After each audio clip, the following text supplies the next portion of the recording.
Railway station پر رات کے 2 بج رہے تھے اور سردی کی ہوا میں ایک عجیب سے ویرانی چھائی ہوئی تھی۔ ایک بوڑھا شخص ہاتھ میں پرانا سوٹ کیس لیے پلیٹ فارم کی پٹریوں کو گہرائی سے دیکھ رہا تھا۔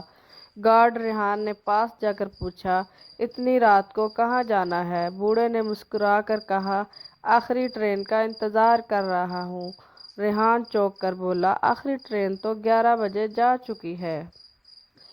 ریلوے اسٹیشن پر رات کے 2 بج رہے تھے۔ سردی کی ہوا میں عجیب سی ویرانی تھی۔ صرف ایک بینچ پر بیٹھا ہوا ایک شخص نظر آ رہا تھا، سادہ لباس، ہاتھ میں پرانا سوٹ کیس اور نظریں پلیٹ فارم کی پٹری پر جمی ہوئی تھیں۔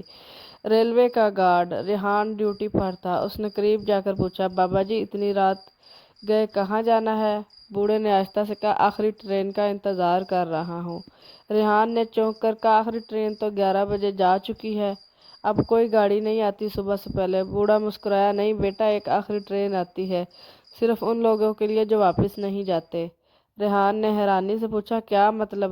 بوڑھے نے نظریں اٹھا کر اسے دیکھا، تم سمجھو گے نہیں، میں 72 سال پہلے اسی پلیٹ فارم پر مرا تھا۔ ریحان کا خون خشک ہو گیا، اس کی سانسیں رکنے لگیں، وہ پلٹ کر بھاگا، مگر جیسے ہی اس نے مڑ کر دیکھا بینچ خالی تھی اور سوٹ کیس زمین پر کھلا پڑا تھا جس میں ایک پرانی وردی اور ایک نام کا بیج رکھا تھا، ریحان علی گارڈ۔ تبھی پلیٹ فارم پر ایک بوسیدہ ٹرین آ کر رکی، بغیر آواز، بغیر روشنی کے۔ ایک دروازہ کھلا اور کوئی سایہ اندر چلا گیا۔ صبح جب ریلوے اسٹاف آیا تو پلیٹ فارم نمبر 4 پر کوئی نہیں تھا، مگر بینچ پر ایک نیا گارڈ بیٹھا تھا جو ہر آنے والے سے صرف ایک سوال پوچھتا تھا، آخری ٹرین کا انتظار ہے؟ اب آپ لوگ کمنٹ میں بتائیں آپ لوگوں کو میری سٹوری کیسی لگی۔